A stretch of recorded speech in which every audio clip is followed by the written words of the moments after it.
Bonjour à tous, je suis super contente de vous retrouver pour ce nouveau module du troisième ingrédient autour de la spiritualité. Lors du module précédent, nous avons évoqué un sujet assez dense, assez lourd, assez intense même je dirais, qui est le sujet du pardon. J'espère vraiment que vous avez fait les exercices et les actions autour de cette notion. J'espère aussi que ça n'a pas été trop difficile et quand bien même ça l'aurait été, c'est pas grave, c'est normal, ça fait partie du processus. Donc bravo pour ceux qui l'ont fait. À présent, on va aborder une notion un peu plus légère qui est la notion de la gratitude. Et donc la gratitude, c'est vraiment un outil spirituel extrêmement puissant. Et afin de pouvoir mieux le comprendre, il faut aller un peu plus en détail sur la manière dont notre esprit fonctionne. Donc, je vous le disais plus tôt, l'esprit a une partie consciente et une partie inconsciente. Et il faut savoir qu'un être humain, en moyenne, a entre 65 000 et 70 000 pensées par jour. Oui, c'est énorme. Et il faut savoir que la majorité de ces pensées sont générées de façon complètement automatique par notre inconscient. Et par conséquent, on peut créer, générer un nombre incroyable de pensées de façon complètement inconsciente. Et si pour X ou Y raison, votre inconscient a l'habitude de générer des pensées négatives, et il faut savoir que c'est une tendance assez naturelle chez les êtres humains, certains diront que c'est du fait de l'évolution, donc des mécanismes de survie qui nous ont appris à être vigilants par rapport à des dangers potentiels, on a cette tendance naturelle en fait à générer des pensées négatives. Mais par ailleurs, il y a une règle assez intéressante que j'ai apprise à travers mes expériences et qui a été également confirmée par des lectures et des témoignages auxquels j'ai pu avoir accès, qui en fait dit que plus vous focalisez votre esprit sur quelque chose et plus vous y mettez de l'énergie, on va dire spirituelle, et plus cette chose a tendance à se développer et à prendre de la place dans votre vie.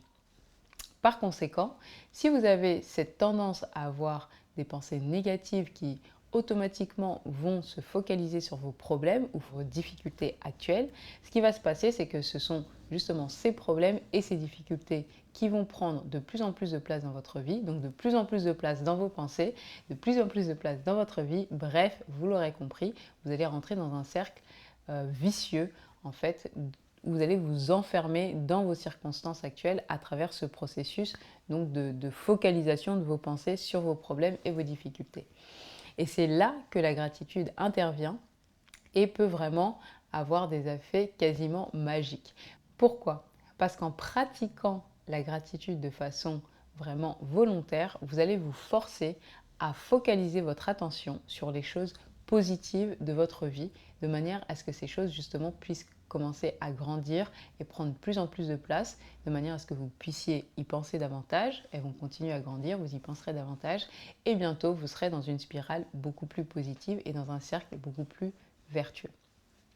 Donc c'est vraiment là, si vous voulez, que réside toute la force de cette notion de gratitude.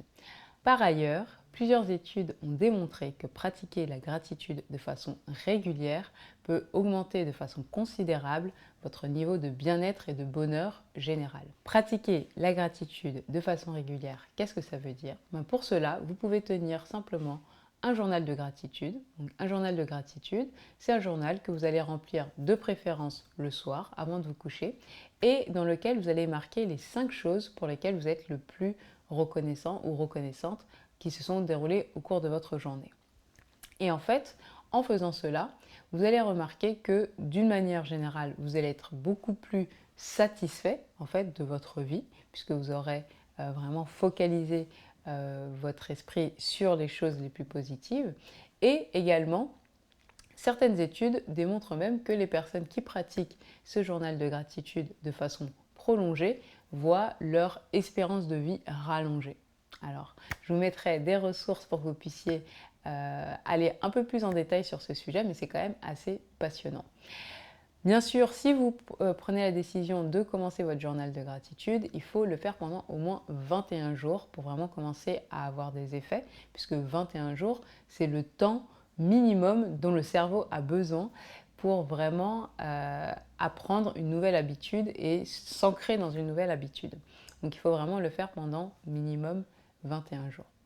Et donc, une fois que vous aurez pris cette habitude de focaliser votre esprit sur les choses positives de votre vie et exprimer de la gratitude à leur égard, vous allez pouvoir passer au prochain niveau de la gratitude qui consiste en fait à honorer les choses pour lesquelles vous êtes reconnaissant. Parce qu'en fait, c'est très facile de faire la liste des choses pour lesquelles on est reconnaissant, mais on a souvent tendance en fait à se demander en fait comment est-ce qu'on honore et comment est-ce qu'on respecte les choses pour lesquelles on est reconnaissant.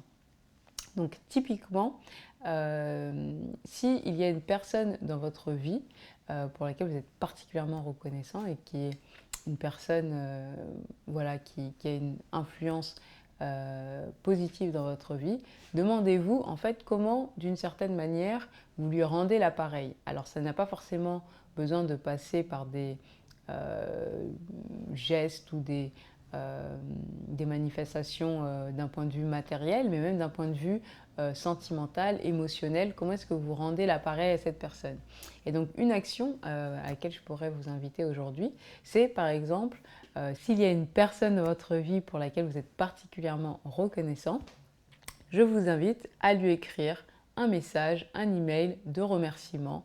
Voilà, ça n'a pas besoin d'être quelque chose de très très élaboré, mais juste pour lui dire merci, merci d'être là, merci d'être toi et merci de contribuer justement à faire de ma vie une expérience toujours plus positive. C'est des choses auxquelles on ne pense pas forcément, mais qui peuvent être très très très précieuses, aussi bien pour la personne qui le reçoit, mais aussi pour la personne qui envoie et émet ce message plein d'amour et surtout de gratitude. Voilà, c'est tout pour aujourd'hui. Donc avec énormément de gratitude, je vous remercie d'être là, de faire partie de ce programme et je vous dis à très bientôt.